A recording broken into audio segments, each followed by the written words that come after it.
आलू प्याज टमाटर की सब्जी तो आपने कई बार बनाकर खाई होगी, लेकिन आज हम इसी से एक बहुत ही टेस्टी क्रिस्पी करारा चटपटा सा नाश्ता बनाने वाले हैं, जिसे देखकर बड़े बच्चे सभी खुशी खुशी खा लेंगे। तो बहुत ही टेस्टी बनेगा। तो यहाँ पर देखें, इस नाश्ते को बनाने के लिए एक मैंने मीडियम साइज का आलू लिया है, एक प्याज ली है और एक यहाँ पर टमाटर लिया है।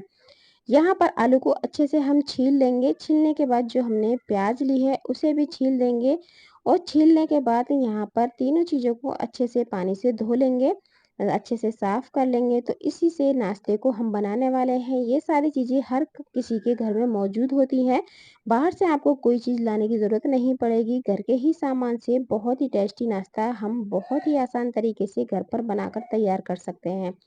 यहाँ पर देखें, एक बाउल में डालकर अच्छे से धो लेंगे और यहाँ पर इन्हें हम छोटे-छोटे टुकड़ों में कट कर लेंगे। तो मैंने यहाँ पर एक आलू जो लिया है उसे हम पहले काट लेंगे। बीच में से 2 कट लगाएँगे और इसे छोटे-छोटे टुकड़ों में काटेंगे। साथ में प्याज को भी हम इस तरीके से स्लाइस में काट लेंगे। ज़्यादा बड़ा-बड़ा नहीं काटेंगे, इस तरीके से ही छोटे-छोटे टुकड़ों में हमें काटना है। टमाटर को भी हम इस तरीके से ही काट लेंगे पतला-पतला सा।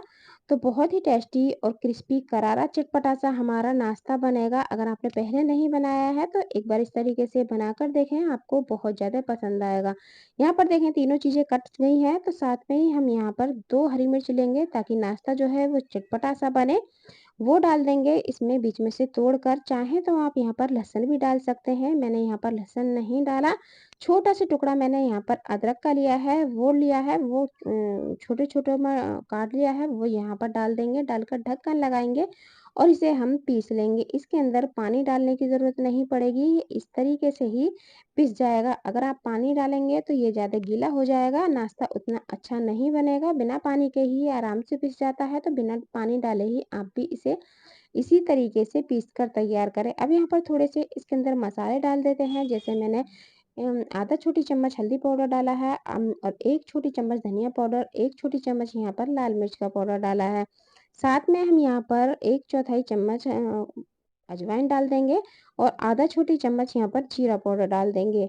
नमक डाल देंगे टेस्ट के हिसाब से और अच्छी तरीके से इसे मिक्स कर लेंगे। तो यहाँ पर देखें, सारे मसालों को हमें इस पेस्ट के साथ अच्छे से मिला लेना है, अच्छे से मिक्स कर लेना है। तो यहाँ पर देखें, उस मसालों को अच्छी तरीके से हमें मिक्स कर लेना है। अब अच्छे से मैंने मिला लिया है। अब इसके अंदर हम डालेंगे सूजी। इस नाश्ते को हम सूजी से बनाने वाले हैं, तो बहुत ही बढ़िया एकदम खस्ता करारा सा हमारा नाश्ता जो है वो बनकर तैयार होगा। 1 कप यहाँ पर हमने सूजी ली है। सूजी को पहले हम इसी तरीके से अच्छे से मिला लेंगे।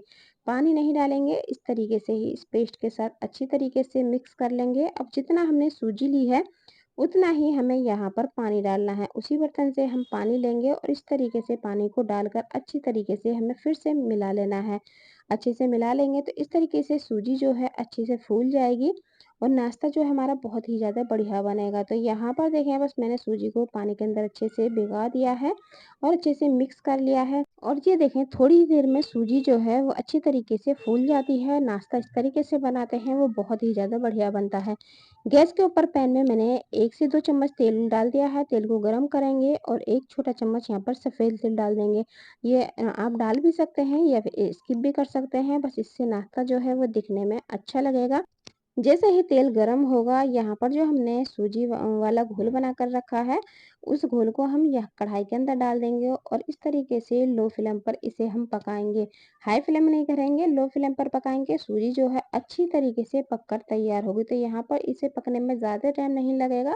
बहुत कम टाइम में ये सूजी जो है सिमटने लगेगी और ये डो की तरह बनने लगेगी। तो यहाँ पर आप देख सकते हैं, बस कुछ ही देर हुई है हमें इसे चलाते हुए और ये देखें, ये जो सूजी है वो एकदम सिमटने लगी है और आटे की तरह ये जो बनने लगी है। तो यहाँ पर देखें, जैसे ही ये इस तरीके से थोड़ी सी थिक हो गई, बिल्कुल खुशक नहीं करेंगे। साथ में ही हम जितना हमने सूजी ली है उतना ही हम यहाँ पर मैदा या गेहूं का आटा डाल देंगे। तो यहाँ पर मैंने मैदा डाली है, जिससे कि हमारा नाश्ता जो है वो बहुत ही ज़्यादा एकदम खस्ता करारा सा बनकर तैयार हो। तो यहाँ पर देखें, बस अच्छी तरीके से हमें मिक्स कर लेना है इसे, अच्छी से आटे को भी हमें अच्छे से मिला लेना है और ये देखें, बिल्कुल परफेक्ट तरीके से डो जो है वो बनकर तैयार है।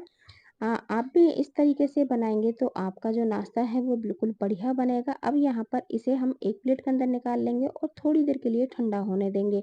अब यहाँ पर देखें मैंने इसमें थोड़ी-सी बारीक कटी हुई धनिया पत्ती डाल दी है, तो इससे नाश्ता जो है और भी ज़्यादा बढ़िया लगेगा और खाने में भी टेस्टी लगेगा। तो यहाँ पर अच्छी तरीके से हमें मिक्स कर लेना है और इसे अब रखने की ज़रूरत नहीं है, हाथों-हाथ इससे हम नाश्ता बनाकर तैयार करेंगे। यहाँ पर देखें बस हल्का-सा ही मसलना है और ये देखें बिल्कुल चिकना हो गया है, बिल्कुल आटे की तरह। तो बहुत ही टेस्टी नाश्ता बनेगा। तो यहाँ पर देखें बस अच्छे से हमें 1 से 2 बार हाथ से मसल लेना है और इसे हमें 2 भागों में बाँट लेना है। आप चाहें तो इसकी छोटी-छोटी लोइयाँ भी तोड़ सकते हैं, लेकिन नाश्ता जल्दी बनेगा। इसके लिए हमें थोड़ी बड़ी लोई लेनी है और इस पे चकले बेलन पे हल्का-सा तेल लगा लेंगे ताकि ये जो नाश्ता हम बना रहे हैं, वो चकले और बेलन का आटा जो है चिपके ना। और बड़े साइज़ की लोई लेंगे और इस तरीके से इसकी एक रोटी बेल लेंगे। यहाँ पर रोटी को एकदम पतला नहीं बेलेंगे क्योंकि हमने इसके अंदर सूजी डाली है, थोड़ी-सी हम इसे मोटी ही रहने देंगे। आप देख सकते हैं वीडियो में, मैंने इसे हल्का-सा थिक ही रखा है, हल्का-सा मोटा ही रखा है। तो यहाँ पर मैंने रोटी को बेलकर तैयार कर लिया है। अब आप यहाँ पर कोई भी छोटे साइज़ की गिलास, कटोरी ले सकते हैं, जितना बड़ा आपको नाश्ता बनाना है। तो यहाँ पर बस इस तरीके से हम इसे कट कर लेंगे और आसान तरीके से नाश्ता जो है वो बनकर तैयार हो जाएगा। अब जो साइड का आटा रह गया है इसे भी हम दोबारा बेलकर तैयार करेंगे और इसी तरीके से नाश्ता बनाकर तैयार कर लेंगे। सारे को उठाकर रख लेंगे, फिर से लोई बनाएँगे और फिर से बेलकर तैयार करेंगे। तो यहाँ पर देखें बस मैंने इसी तरीके से सारे आटे से लोई को बनाकर तैयार कर लिया है। बहुत ही आसान तरीके से इस तरीके से नाश्ता जो है जल्दी बन जाता है। एक बार में 3 से 4 नाश्ते बनकर तैयार हो जाते हैं। यहाँ पर देखें मैंने गैस के ऊपर एक पैन या कढ़ाई ले लें, उसके अंदर तेल को गरम होने दें। जैसे ही तेल गरम होगा, एक-एक नाश्ते को उठाएँगे, इस तरीके से एक-एक कर कर इस पैन के अंदर डाल देंगे। गैस का फ्लेम हाई रखेंगे, हाई फ्लेम पर इस नाश्ते को सेकेंगे क्योंकि सारी चीज़ जो है वो अच्छे से पहले से ही पकी हुई है। नाश्ता जो है बहुत ही जल्दी बन जाता है, बहुत ही अच्छी तरीके से सिकता है और बहुत ही ज़्यादा खस्ता बनता है क्योंकि हमने इसे सूजी से बनाया है तो बहुत ही ज़्यादा एकदम खस्ता करारा सा नाश्ता जो है वो बनकर तैयार होगा। तो यहाँ पर आप देख सकते हैं हाई फ्लेम पर ही हमें इसे सेकना है, तो इस तरीके से सेकेंगे तो बहुत ही बढ़िया जो है वो नाश्ता जो है सिक कर तैयार होगा। अब यहाँ पर नीचे की साइड जो है वो सिक गई है, इसे हम पलट देंगे और दूसरी तरफ से भी हम इसी तरीके से सेक लेंगे। आप देख सकते हैं बहुत ही ज़्यादा दिखने में कितना बढ़िया लग रहा है, खाने में भी इतना ही ज़्यादा टेस्टी बना है और अच्छी तरीके से सिका हुआ है, एकदम फूला-फूला करारा चटपटा-सा नाश्ता बनता है। तो इस तरीके से बनाकर देखें। आपने आलू, टमाटर, प्याज़ से सब्ज़ी तो कई बार बनाकर खाई होगी, लेकिन एक बार इस तरीके से इस नाश्ते को बनाकर देखें, बहुत ही बढ़िया टेस्टी सा हमारा नाश्ता बनेगा। इसे हम निकाल लेते हैं और जो बाकी के रह गए हैं, उन्हें भी हम इसी तरीके से सेक कर तैयार कर लेंगे। तो यहाँ पर देखें बस सारा नाश्ता जो है अच्छे से सिक गया है, मैंने इन्हें निकाल लिया है एक प्लेट के अंदर। आप इसे हरी चटनी बना लें इसके साथ या केचप ले लें चाय के साथ, तो ये बहुत ही ज़्यादा टेस्टी लगता है। एक बार बनाकर देखें, आपको बहुत ज़्यादा पसंद आएगा। इसे आप सफ़र में लेके जा सकते हैं, बच्चों के टिफ़िन के लिए बना सकते हैं, घर आए हुए मेहमानों को बनाकर खिला सकते हैं। बहुत ही यम्मी लगता है। मिलते हैं किसी एक और नई रेसिपी के साथ।